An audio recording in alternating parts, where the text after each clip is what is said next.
বিভিন্ন গল্প শোনার একটাই স্টেশন, দ্য স্টোরি হল্ট। শুনতে হলে থামতে হবে, দ্য স্টোরি হল্টে নামতে হবে।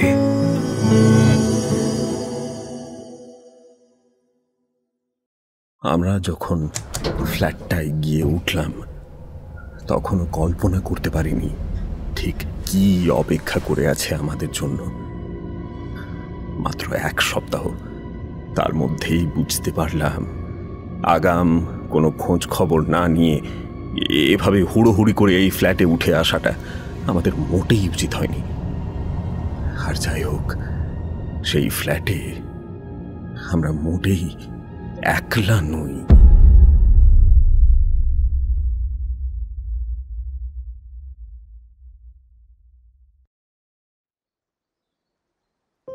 সালটা 2017-র আশেপাশে হবে।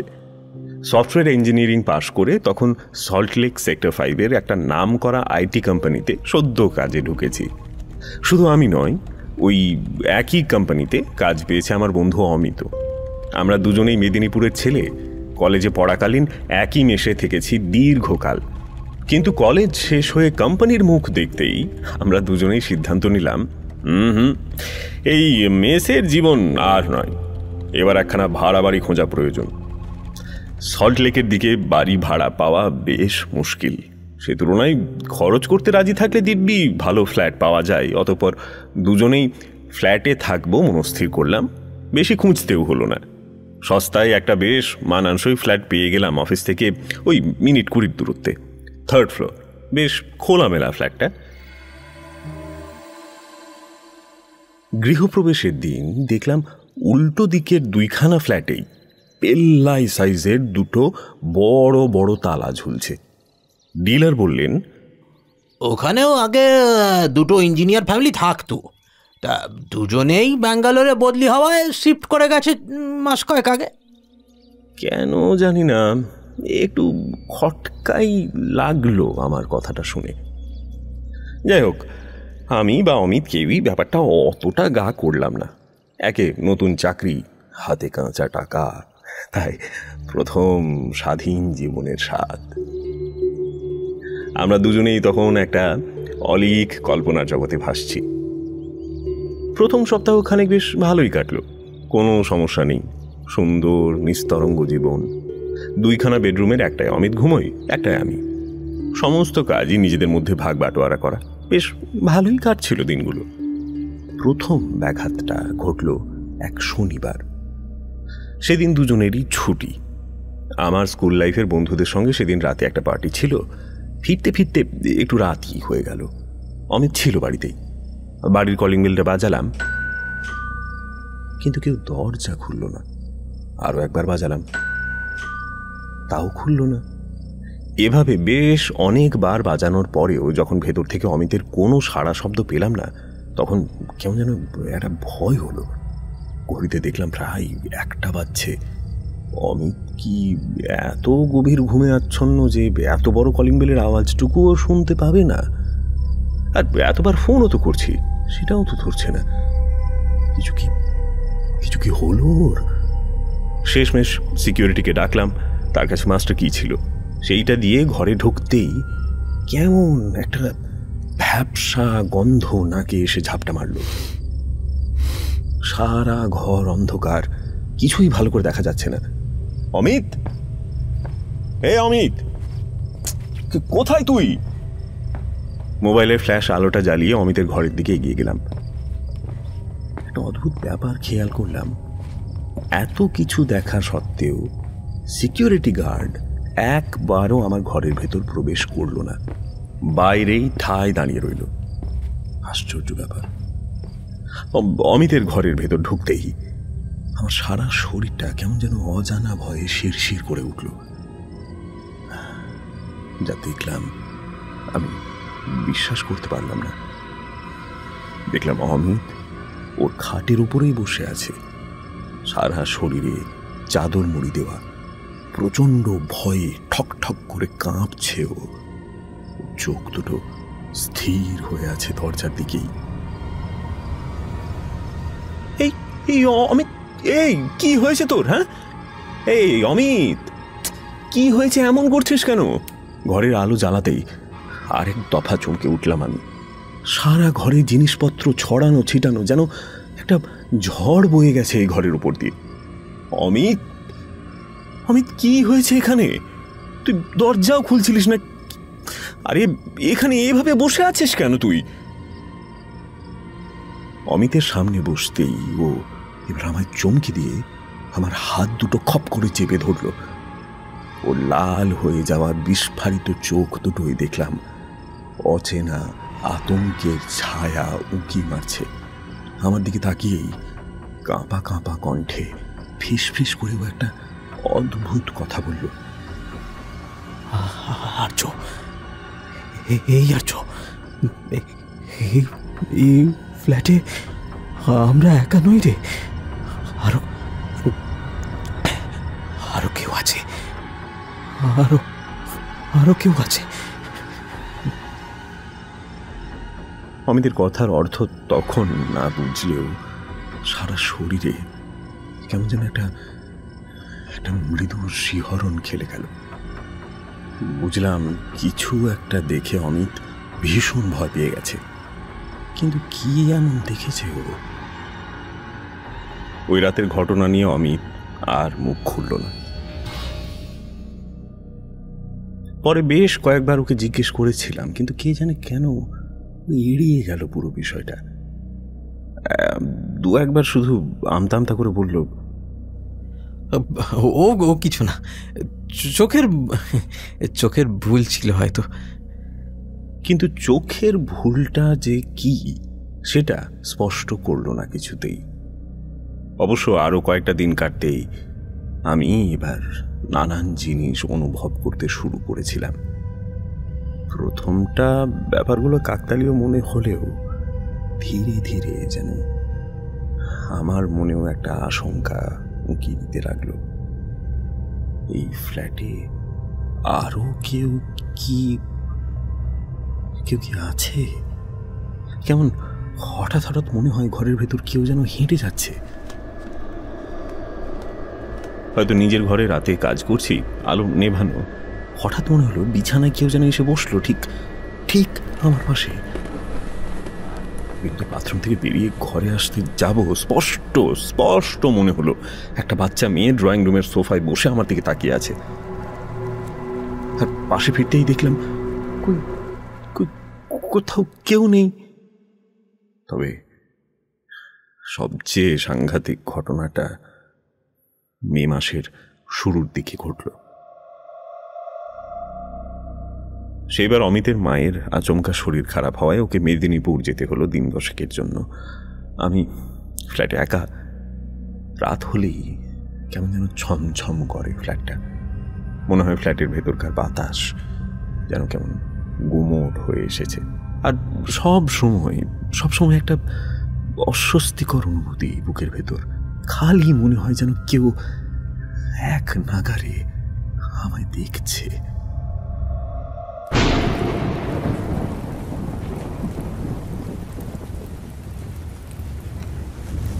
যেদিনের কথা বলছি সেদিন প্রচণ্ড কালবৈশাখী ঝড় শুরু হয়েছিল। যেমন মুষলধারে বৃষ্টি তেমনই বজ্রপাত। কারেন্টও নেই। আমি একটা মোমবাতি জ্বালিয়ে কোনো মতে ল্যাপটপে চোখ গুঁজে বসে আছি।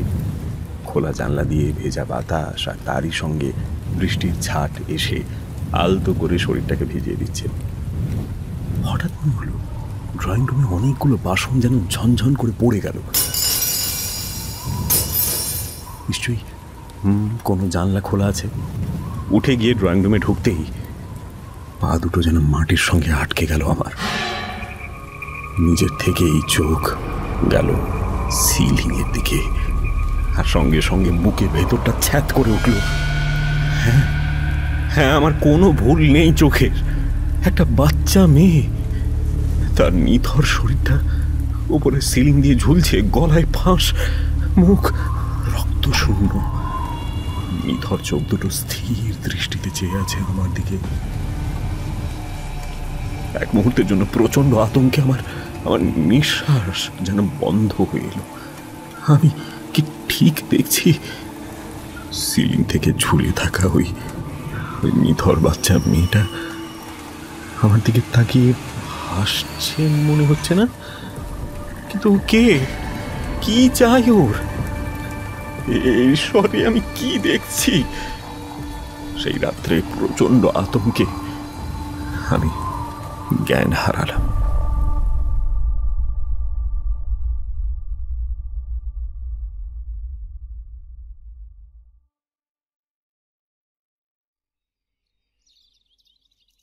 সকালে যখন জ্ঞান এলো, দেখি ডাইনিং রুমের মেঝেতে শুয়ে আছি। ঘরের সমস্ত জানলা খোলা, সারা রাতের ঝড় বৃষ্টির দাপটে ঘরের ভেতর সব লণ্ডভণ্ড অবস্থা। ওই দিন রাতের অভিজ্ঞতার পরেই আমি বুঝতে পারলাম, ওই ফ্ল্যাটে আর যাই হোক, আমরা একা নই। আমরা ছাড়াও কেউ তো একটা আছেই। অমিতের ফিরতে আরও দিন দুয়েক বাকি তখনও। এদিকে রাতে বাড়িতে একা থাকতে হবে ভাবলে গা শিউরে উঠছে কেমন। অথচ কাউকে যে এ কথা বলবো তারও তো উপায় নেই। কলেজে পড়লে বন্ধু বান্ধবদের ডেকে দিব্যি দুরাত কাটিয়ে দেওয়া যেত, কিন্তু নতুন অফিসের কলিগদের সঙ্গে তো সেই হৃদ্যতার সম্পর্ক এখনো হয়নি। অতঃপর আর অন্য কোনো উপায় না খুঁজে পেয়ে সেই দিন বিকেলেই লট বহর গুছিয়ে রওনা দিলাম শ্যামবাজারে পিস্তুত দিদির বাড়ি। দিদি বহুবার সেখানে যাওয়ার কথা বলেছে, হাজারো ব্যস্ততায় আমারই যাওয়া হয়ে ওঠেনি। ওখানে গিয়েই দিব্যি 2 দিন কাটিয়ে দিলাম নিশ্চিন্তে। বাড়ি ফিরলাম অমিতের কলকাতায় ফেরার দিন। আমার যে কিছু একটা হয়েছে, অমিত সে কথা আমাকে দেখেই আন্দাজ করতে পারল। একটু জিরিয়ে নেওয়ার পরে অনুসন্ধিত চোখে সে জিজ্ঞেস করলো, কিছু হয়েছে নাকি রে? হ্যাঁ, কিছু দেখছিস? প্রথমটা একটু কিন্তু কিন্তু করলেও বলেই দিলাম ওকে শেষমেশ যা যা আমি দেখেছিলাম। আর আমার কথা শুনে আমি দেখলাম ও কেমন নড়ে চড়ে বসলো। তারপর একটা সিগারেট ধরিয়ে টান দিতে দিতে যা বলল সেটা শুনে ভর দুপুরেও আমার শরীর শিউরে উঠল। ভাই, তোকে আগে বলিনি, ভেবেছিলাম কি না কি ভাববি, কিন্তু আমিও কিছু জিনিস দেখেছি এখানে, মানে অস্বাভাবিক কিছু। কি রকম? বলছি একদিন রাতে আমি কাজ করছিলাম, বুঝলি। তুই পাশের ঘরে ঘুমোচ্ছিলিস।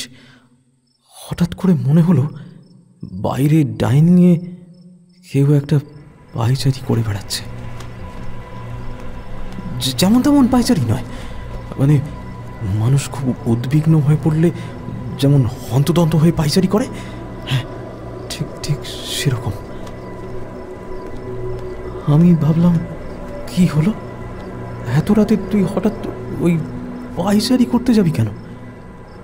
বাইরে বেরোতেই কেমন যেন থমকে গেলাম আমি। দেখলাম কোথাও কেউ নেই, কিন্তু পায়চারির আওয়াজটা অবিকল কানে আমি শুনতে পাচ্ছি।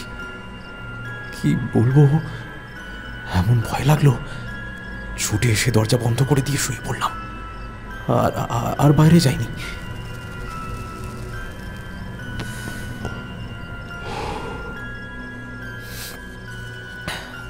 আরেকদিন রাতেও একটা অদ্ভুত ঘটনা ঘটেছিল। তুই তো জানিস আমি ঘরের নাইট বাল্ব জ্বালিয়ে ঘুমাই সব সময়। সেই দিনও সব কাজ সেরে সেরকমই নিয়মমাফিক ঘুমিয়েছিলাম। হঠাৎ মাঝরাতে না ঘুমটা ভেঙে গেল। চোখ খুলে দেখি চারিদিক অন্ধকার, ঘরে পাখা চলছে অথচ লাইটখানা বন্ধ। পরের মুহূর্তে কি টের পেলাম জানিস? ঠিক মনে হলো আমার মাথার পাশটায় কেউ একটা বসে আছে। অন্ধকারের মধ্যে একজোড়া চোখ স্থির হয়ে তাকিয়ে আছে আমার দিকে। এত কিছু হয়ে গেছে আর তুই আমাকে বলিসনি?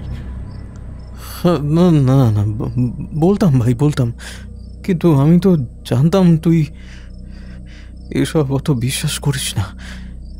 তারপরেও এসব বললে আমায় কি না কি ভাববি, তাই আর সেদিন রাতে যেদিন আমি বাইরে গেছিলাম সেদিন কি হয়েছিল? ওই ওই রাত্রির বেলা আমিও একটা বাচ্চা মেয়েকে দেখেছিলাম রে আর্য। ঠিক তুই যেমনটা বলেছিলি না তেমনটাই। গলায় কালশিটে পড়া মোটা দাগ, চোখগুলো কেমন ঝাপসা। ফ্ল্যাটে তো সেদিন কেউ ছিল না, শুধু আমি একা। এর মধ্যে হঠাৎ যদি তুই ওরকম একটা বাচ্চাকে ফ্ল্যাটের মধ্যে অন্ধকারে ঘুরে বেড়াতে দেখিস, তোর তোর তোর ভয় লাগবে না বল? হ্যাঁ, ওই জন্যই আমি সেদিন ওই রকম হতবাক হয়ে গেছিলাম। আমার মাথা যেন কাজ করছিল না, নিজেকে কেমন পাগল পাগল লাগছিল। অমিতের অসম্পূর্ণ কথাটা আমি সম্পূর্ণ করে দিলাম। সত্যি বলতে এই অভিজ্ঞতার কথা আমি বিলক্ষণ জানি। যা আমাদের যুক্তি বুদ্ধি দিয়ে বিচার করা যায় তাতে আমাদের কোনো ভয় থাকে না, কিন্তু আচমকাই মানুষ যদি এমন কিছুর মুখোমুখি হয় যা তার যুক্তি বুদ্ধির চেনা ছকের বাইরে, তখনই শুরু হয় আসল ভয়। আর এই যে কোনো কিছুর সঙ্গত কোনো কারণ খুঁজে না পাওয়া, এটাই হলো ভয়ের আসল কারণ। কিছুক্ষণ চুপচাপ হয়ে রইলাম, তারপর অমিতের কথায় সম্বিত ফিরে পেলাম। এই ফ্ল্যাটে আর বেশি দিন থাকা যাবে না, এই মাসটা থাকি কোনো রকমে, তারপর অন্য কিছু দেখতে হবে। হ্যাঁ, কিন্তু এতগুলো টাকা দিয়ে যে 1 বছরের এগ্রিমেন্ট করলাম রে। নিকুচি করেছে এগ্রিমেন্ট, প্রাণ আগে না টাকা। অমিতের কথায় সায় না দিয়ে পারলাম না। অগত্যা এই মাসের শেষেই বিদায় নেওয়ার সমস্ত সাজ সরঞ্জাম শুরু করে দিলাম। এর মাঝেই একদিন অফিসে বেরোচ্ছি, হঠাৎ ফ্ল্যাটের সিকিউরিটি গার্ড আমাদেরকে ডেকে একটা অদ্ভুত কথা বললেন। আপনারা চলে যাচ্ছেন বুঝি? দেখছিলাম সব গোছগাছ করছেন। হ্যাঁ, এই মাসের শেষে। ও আপনাদের যেতে দিলে হয়। কি কে আমাদের যেতে দেবে না? কার কথা বলছেন? কেন, যার সঙ্গে আপনারা থাকছেন, ফ্ল্যাট নম্বর 53, ওই ফ্ল্যাটের ব্যাপারে সবাই জানে। ওখানে একবার ঢুকলে এত সহজে বেরোনো যায় না। কি অদ্ভুত কথা বলছেন বলুন তো? কে আছে ওই ফ্ল্যাটে? সবাই কি জানে? সব কথা মুখে বলতে নেই স্যার, নিজেই দেখুন না কি হয়। সিকিউরিটি গার্ডের কথাটা অদ্ভুত লাগলেও অতটা গা করলাম না। ওই মাসের শেষে বেরোবো এই চিন্তা করেই সব গোছাতে লাগলাম। তবে ওই যে কথাই আছে না, নিয়তির লিখন, সে কি অত সহজে খণ্ডানো যায়? যেদিন আমাদের ফ্ল্যাট ছেড়ে রওনা দেওয়ার কথা, তার 2 দিন আগেই অমিত বাথরুমে আচমকা আছাড় খেয়ে পড়ে ডান পাটা ভেঙে বসল। একেবারে মালাই চাকি থেকে পায়ের গোড়ালি পর্যন্ত প্লাস্টার পড়ল। আমাদের আর ওই ফ্ল্যাট ছেড়ে বেরোনো হলো না। গোছানো জিনিস যেরকম সেরকমই রইল। আমরা আবার ওইখানেই ফিরে এলাম। জিজ্ঞেস করলাম অমিতকে, তুই একটু সাবধানে কাজটা কেন করিস না বলতো? শুকনো মেঝে থেকেও আছাড় খায়। অমিত এর উত্তরে একটা অদ্ভুত কথা বলল আমায়। এমনি এমনি আছাড় খাইনি ভাই, জানিস, আমার স্পষ্ট মনে আছে ওই দিন পেছন দিয়ে কেউ একটা আমায় ধাক্কা মেরেছিল, কিন্তু বাথরুমে আমি ছাড়া আর কেউই ছিল না। হ্যাঁ, সত্যি বলছি, আর কেউ ছিল না। অমিতের কথা শুনে বুকের ভেতরটা কেমন ছ্যাত করে উঠল। মনে পড়ে গেল সিকিউরিটি গার্ডের কথাটা। ফ্ল্যাট নাম্বার 53, এখানে একবার ঢুকলে সহজে বেরোনো যায় না। বলা ভালো, কেউ একজন বেরোতে দেয় না। কিন্তু সে কে? তখনও আমি আর অমিত জানি না যে ঠিক 1 সপ্তাহের মধ্যে কত ভয়ঙ্কর একটা অভিজ্ঞতা আমাদের জন্য অপেক্ষা করে আছে। এমন এক অভিজ্ঞতা যেখান থেকে বেঁচে ফিরব ভাবতে পারিনি। সিকিউরিটি গার্ডের কথায় মনের ভেতর যে খচখচানিটা শুরু হয়েছিল, অমিতের কথা শুনে সেটা ক্রমশ যেন অস্বস্তির আকার ধারণ করল। অমিত কি ঠিক বলছে নাকি মনের ভুল? যদি অমিতের কথা সত্যিই হয়, তবে কে ধাক্কা মেরেছিল সেদিন অমিতকে? এই ফ্ল্যাটে আমরা ছাড়াও আর কে আছে? যত দিন কাটছিল প্রশ্নগুলো যেন মনের মধ্যে আরো আরো জোরালো হয়ে উঠছিল। আর তার সাথেই আমি আর অমিত দুজনেই টের পাচ্ছিলাম আমাদের চারপাশের পরিবেশ কেমন যেন ধীরে ধীরে বদলে যাচ্ছে। সন্ধে হলে ফ্ল্যাটের ভেতরকার আবহাওয়া কেমন যেন গুম মেরে যায়। মাঝে মাঝে স্পষ্ট কারোর একটা হাঁটা চলার শব্দ শুনতে পাওয়া যায়। মাঝরাতে তো একদিন ঘুমই ভেঙে গেল। স্পষ্ট শুনলাম পাশের ঘরের আলমারির দরজাটা খোলা হচ্ছে। সেখানে যেতেই দেখি কোথাও কেউ নেই। অমিত ওই পা নিয়ে মাঝরাতে এসে আলমারি খুলবে এটা তো মনে হয় না। তাহলে সত্যি বলতে এবার আমার কেমন যেন মনের ভেতর একটা চাপা আতঙ্ক বাসা বাঁধতে শুরু করলো। অমিত তো পায়ের জন্য ছুটি নিয়েছে অফিসে, আমিও 3 কয়েক ছুটি নিলাম। অমিতই বলল সন্ধ্যার পর ওর একা থাকতে বড্ড ভয় করে ফ্ল্যাটে। তাছাড়া ও একা থাকলে নানা রকম শব্দও তো শুনতে পায়। পরের সপ্তাহেই যেভাবেই হোক অন্য ফ্ল্যাটে শিফট হতে চাইও এই পা নিয়ে। অগত্যা আর কি বলি। তবে এত কিছুর মধ্যে আরেকটা অদ্ভুত জিনিস আমি খেয়াল করলাম, আর বলা যায় এই ব্যাপারটা খেয়াল করেই এই ফ্ল্যাট অতি শীঘ্রই ছাড়ার কথা ভাবলাম। ইদানিং ঘুমের মধ্যে অমিত নিজেরই মনে কি সব যেন ভুলভাল বকতে থাকে। ঠিক ঠিক স্বাভাবিক নয়। কেমন যেন মনে হয় ঘুমের মধ্যে কথা বলার সময় ওর গলার স্বর বদলে যায়। এটা কি আমার মনের ভুল? কে জানে। এর মধ্যে একদিন সিকিউরিটি গার্ডের সঙ্গে দুপুরের দিকে আড্ডা জমালাম। এ কথায় সে কথায় কায়দা করে ফ্ল্যাটের কথাটা তুলতেই দেখলাম উনি এড়িয়ে গেলেন। বুঝলাম এভাবে হবে না, নিশ্চয়ই এসব নিয়ে মুখ খুলতে উপর মহল থেকে বারণ আছে। সেই কারণেই বেশ, পকেট থেকে 500-র একখানা কড়কড়ে নোট বের করতেই ওনার মুখে খই ফুটল। আরে বাবা, বলবো না কাউকে, আপনি বলুন তো আগে ব্যাপারটা। আপনাকে সবটা বলতে পারি, তবে আমি বলেছি এই কথা কাউকে জানাতে পারবেন না। বুঝতেই পারছেন গরিব মানুষ, চাকরিটা আর থাকবে না। যেই ফ্ল্যাটটাতে আপনারা উঠেছেন ওটা মোটে ভালো নয়। ও ফ্ল্যাটে কেউ টিকতে পারে না। কিছু না কিছু একটা বড় দুর্ঘটনা ঘটেই। আপনাদের আগে এক দম্পতি উঠেছিল ওখানে। 1 মাস পেরোনোর আগেই বউটা গলায় দড়ি দিয়ে মরল। কথাটা শুনে ভর দুপুরে গাটা কেমন শিরশির করে উঠল আমার। এ তো একটা ঘটনা।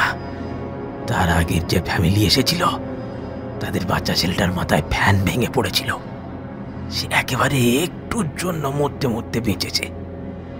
বলছি না, ওই ফ্ল্যাটে ঢুকলেই কোনো না কোনো একটা বড় অঘটন ঘটবেই। তাছাড়া ও ফ্ল্যাটে একবার ঢুকলে সহজে বেরোনো যায় না। ও বেরোতে দেয় না। কে কে বেরোতে দেয় না? একটা বাচ্চা মেয়ে। ওই ফ্ল্যাটেই ও থাকে। আপনারা দেখেননি? এবার সত্যি সত্যি আমার রোমকূপগুলো অজানা আতঙ্কে নিজের থেকেই যেন সচেতন হয়ে উঠতে লাগলো। কাঁপা কাঁপা গলায় আমি উত্তর দিলাম, কোনো বাচ্চা মেয়ে? একটা ছোট্ট বাচ্চা মেয়ে, গলায় কালশিটে দাগ। ওকে অনেকে দেখেছে। আমি নিজের চোখে একবার রাতে ছাদের দরজা বন্ধ করে নিচে নামার সময় দেখেছি। ওই ওই ওই ফ্ল্যাটের সামনে দাঁড়িয়ে থাকতো। ওর ভয় তো উল্টো দিকের ফ্ল্যাটেও কেউ টিকতে পারে না। দেখলেন না কত বড় বড় তালা ঝুলছে। ওই বাচ্চা মেয়েটা কে? সে কথা আমিও ঠিক জানি না, বুঝলেন। আমি তো এখানে কাজে ঢুকেছি বছরখানেক হলো। তবে কানাঘুষো শুনেছি ওই মেয়েটা ওর বাবা মা ওই ফ্ল্যাটেই থাকতো। হ্যাঁ, তা বাপ মা দুজনেই চাকুরিজীবী। এক আয়ার ভরসায় মেয়েকে রেখে কাজে চলে যেত, ফিরতো সেই রাতে। মেয়ে সারাদিন আয়ার কাছেই থাকতো। এখনকার দিনের মানুষজনকে চেনেন তো, কাউকে কি আর বিশ্বাস করা যায়? তারপরে একদিন মা বাপ ফিরে এসে দেখে ঘরে মেয়ের লাশ পড়ে আছে। গলায় কাপড় পেঁচিয়ে শ্বাসরোধ করে মেরেছে আর কি। তারপর ঘরে যা কিছু দামি জিনিস ছিল সব। এ গল্প ওই ফ্ল্যাটেরই নাকি এক পুরনো বাসিন্দার মুখে শুনেছি। বহু বছর আগের ঘটনা। তখন খুব হইচই হয়েছিল।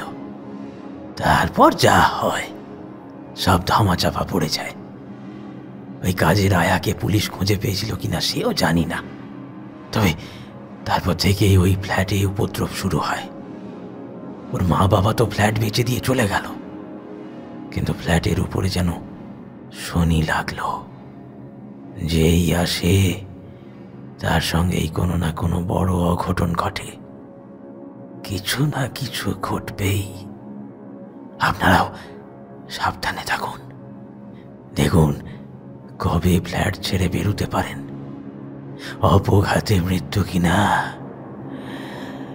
বড্ড ভয়ঙ্কর। আমি আর বসে থাকতে পারলাম না, উঠে পড়লাম। গা হাত পা সব থরথর করে কাঁপছে আমার। মন বলছে যত তাড়াতাড়ি এখান থেকে পালানো যায় তত ভালো। নিজের ফ্ল্যাটের দিকে এগোতে যাব, ঠিক তখনই পেছন থেকে সেই ভদ্রলোকের গলা ফের ভেসে এলো। কেউ ফ্ল্যাট ছেড়ে চলে যেতে চাইছে বুঝলে, ও কিন্তু আরো রেগে যায়। কটা দিন একটু সামলে থাকুন। হ্যাঁ, বিশেষ করে রাতটা। সিকিউরিটি গার্ডের কথা শুনে মনের ভেতর একটা চাপা অস্বস্তি নিয়েই ফ্ল্যাটে ফিরলাম।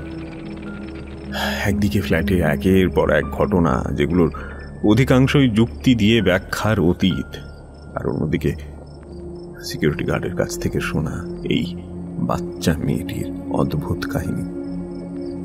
অমিতকে সবটা বলায় কেমন যেন চুপ মেরে গেল দেখলাম। ওই দিন সন্ধ্যার পর থেকেই আরো একটা জিনিস খেয়াল করলাম। অমিতের আচরণে কেমন যেন পরিবর্তন দেখা দিচ্ছে।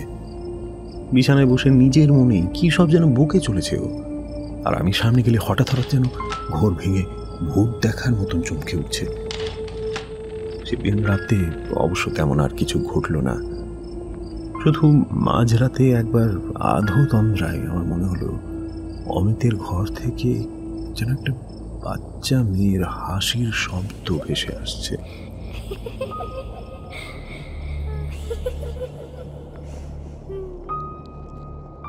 তবে সেটা আদৌ সত্যি না স্বপ্ন, সেটা পরের দিন সকালে আমি উঠে আর ঠিক ঠাউর করতে পারলাম না।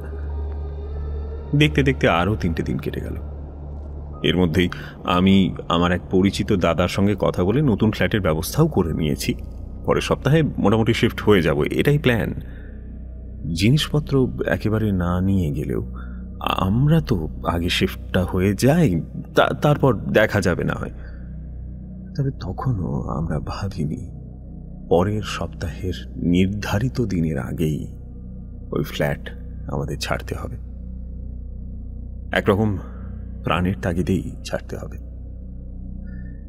যেদিনের কথা বলছি সেদিন ছিল শুক্রবার।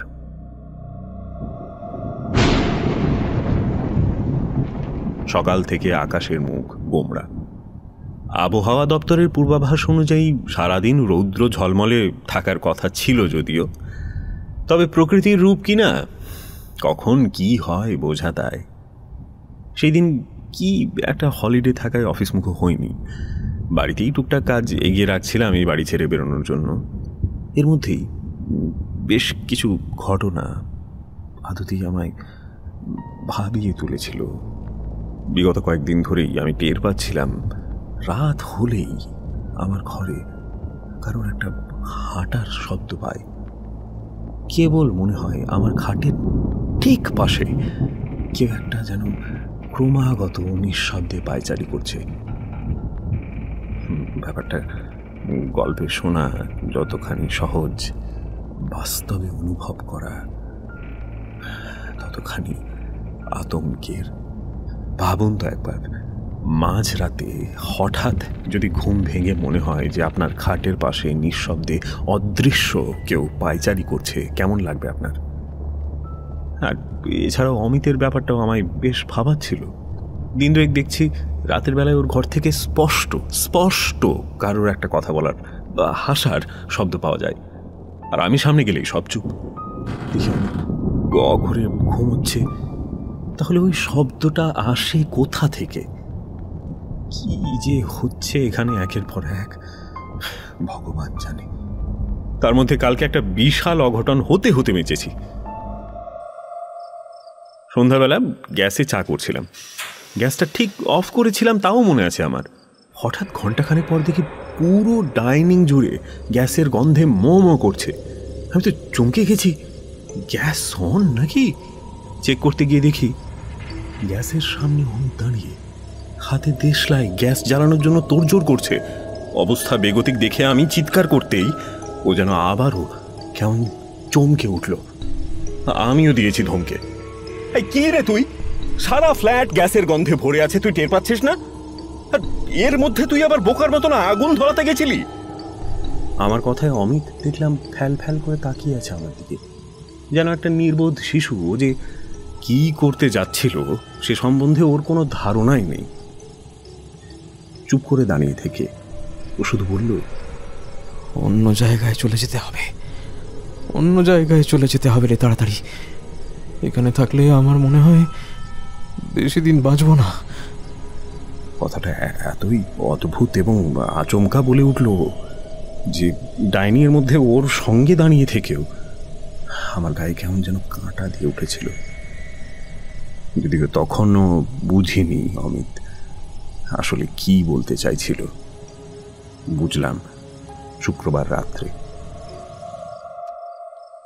রাত তখন কটা হবে? 11 কি 12। সারাদিন ধরে গোমড়া আকাশ চোখ রাঙানোর পর বাইরে তখন ঝোড়ো হাওয়া শুরু হয়েছে। এদিকটায় কারেন্ট তেমন যায় না, কিন্তু সেদিন একটু ঝোড়ো হাওয়া দিয়েছে কি দেয়নি, কারেন্টটা বেয়াক্কেলের মতো কোথায় যে গায়েব হলো কে জানে। বাইরে ঝোড়ো হাওয়ার দাপট আর ভেতরের অন্ধকার ঘরে আমি একলা শুয়ে। ইমার্জেন্সি লাইট ধরিয়েও লাভ নেই, কারণ সেই তো ঘুমোবই। খাটের পাশের খোলা জানলা থেকে ভেসে আসা শীতল বাতাসের ছোঁয়ায় শরীরটা জড়িয়ে যাচ্ছিল। নানান কথা ভাবতে ভাবতে কখন যে ঘুমিয়ে পড়েছি আমিও টের পাইনি। হঠাৎ ঘুম ভাঙল গলার কাছে একটা আঘাতে। বলা চলে একরকম অস্বস্তিতেই। কেমন মনে হলো গলায় কিসের একটা টান পড়ছে। চোখ খুলতেই যা দেখলাম তাতে হাত পা ঠান্ডা হয়ে গেল আমার। বাইরে তখনও প্রচন্ড ঝড় বৃষ্টি, আর ঘরের ভেতর দেখলাম আধো অন্ধকারের মধ্যেই আমার মুখের ওপর ঝুঁকে পড়েছে একটা অতি চেনা মুখ। অমিত। অমিত এত রাতে এখানে কি করছে? আবছার অন্ধকারে চোখ শুয়ে যেতেই স্পষ্ট টের পেলাম অমিতের মুখে ফুটে আছে কেমন একটা অস্বাভাবিক ক্রূর হাসি। আর পরের মুহূর্তেই বুঝলাম গলায় টান লাগার আসল কারণ।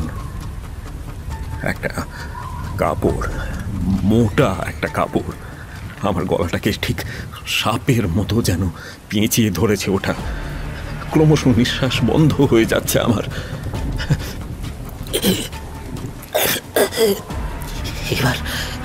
এইবার আমি স্পষ্ট বুঝতে পারছি অমিত কেন হাসছে,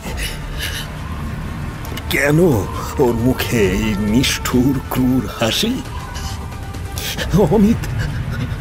অমিত নিজেই তো এই কাপড়ের ফাঁসটা চেপে ধরেছে আমার গলায়। অমিত, আমাকে ছেড়ে দে। আমি যত ছটফট করছি, আমার নিঃশ্বাস যত বন্ধ হয়ে আসছে, ততই অমিতের মুখে ফুটে উঠছে সেই নৃশংস হাসি।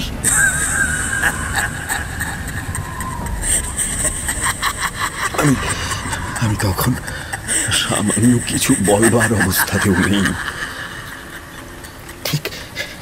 ঠিক এমনি সময়ে প্রায় অর্ধমৃত অবস্থায় আমি স্পষ্ট ওই বাচ্চা মেয়েটাকে দেখতে পেলাম। ফ্যাকাশে ধবধবে মুখ, পরনে একটা গোলাপি ফ্রক, গলায় মোটা ফাঁসের দাগ। আমার পায়ের সামনেটায় দাঁড়িয়ে আমার দিকে স্থির দৃষ্টিতে তাকিয়ে আছে। পরক্ষণেই খিলখিল করে হেসে উঠল। তার হাসির শব্দে বাইরের ঝড়ের শব্দ যেন চাপা পড়ে যাচ্ছে। প্রচন্ড আতঙ্কে সারা শরীর আমার পাথরের মতন অবশ হয়ে এসেছে। মনে মনে ভাবছি আমি বুঝি আর। ঠিক এমনি সময়ে হঠাৎ একবার প্রচন্ড বিদ্যুৎ চমকালো, আর সেই আলোয় এক মুহূর্তের জন্য ঘর আলোকিত হয়ে উঠল। সেই মুহূর্তে আমার একবারের জন্য অমিতের চোখে চোখ পড়ল। ওই এক মুহূর্ত, তাতেই আমি যেন স্পষ্ট বুঝলাম যে অমিত চমকে উঠল। পরক্ষণে আমার গলার ফাঁস হালকা হয়ে গেল। এক মুহূর্তেই আমি দেখলাম অমিত কাঁপা হাতে একবার আমার দিকে তাকাচ্ছে, আর একবার তাকাচ্ছে সামনের দিকে। ও চোখে প্রচন্ড আতঙ্ক। ওই অবস্থাতে, ওই মুহূর্তে আমার মাথা শরীর কিভাবে যে কাজ করছিল জানি না, কিন্তু প্রায় পাগলের মতন লাফ দিয়ে আমি ঘরের বাইরে বেরিয়ে গিয়েছিলাম। তারপর সোজা দৌড়ে গিয়ে বাথরুমের ভেতর ঢুকে নিজেকে লক করে ফেলি। প্রথমে বেশ কয়েকবার জোরে জোরে ধাক্কা মারার আওয়াজ হয়েছিল। একবার তো এত জোরে দরজায় লাথি মারা হলো, ভাবলাম দরজাটা বোধহয় ভেঙেই গেল। কিন্তু তারপরে এই আওয়াজটা আপনা থেকেই থেমে গেল। অমিতের আওয়াজও আর পেলাম না।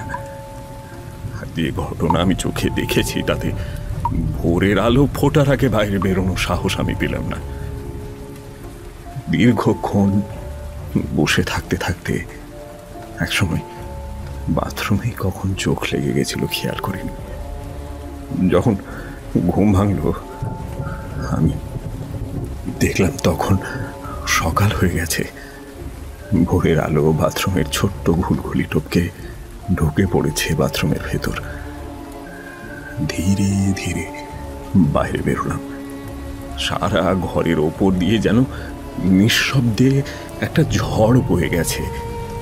অমিতের ঘরে উঁকি দিতেই দেখলাম ঘরে এক কোণে গুটি সুটি মেরে বসে রয়েছে।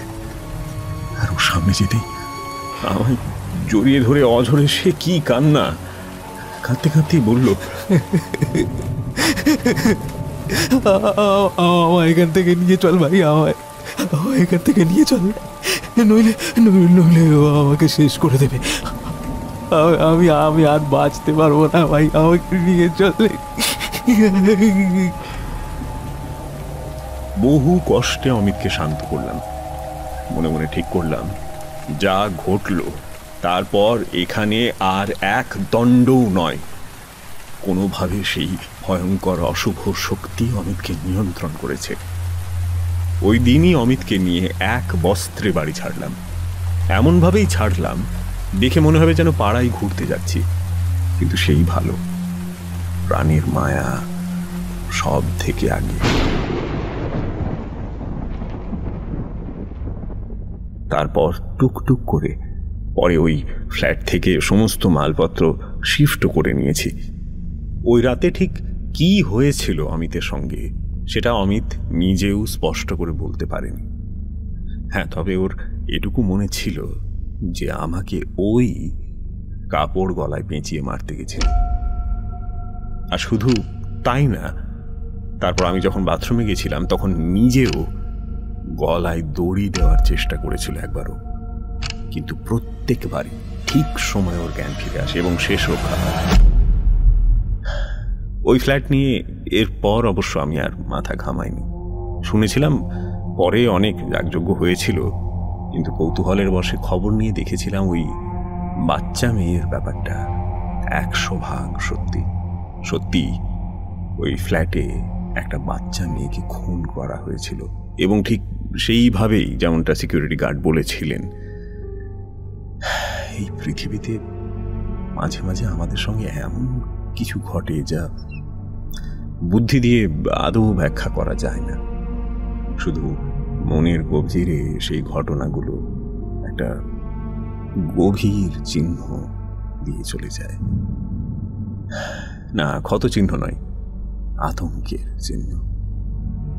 এমন সেই আতঙ্ক যা সারা জীবন চেষ্টা করলেও ভুলবার নয়। কে বলেছে শুধু গভীর দুঃখ মনে থেকে যায়? খুব গভীর আতঙ্ক আজীবন মনে থাকে, একেবারে জীবনের শেষ নিঃশ্বাস অবধি।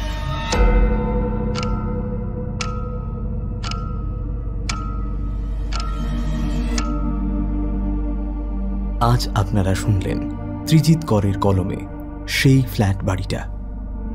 গল্প পাঠে এনামুল, গল্পের অন্যান্য চরিত্রে আমি কৌশিক। এই গল্পটি নেওয়া হয়েছে কল্পলতিকা এক্সপ্রেস থেকে। আরও নতুন নতুন গল্প শোনার জন্য সাবস্ক্রাইব করুন আমাদের চ্যানেল দ্য স্টোরি হল্ট।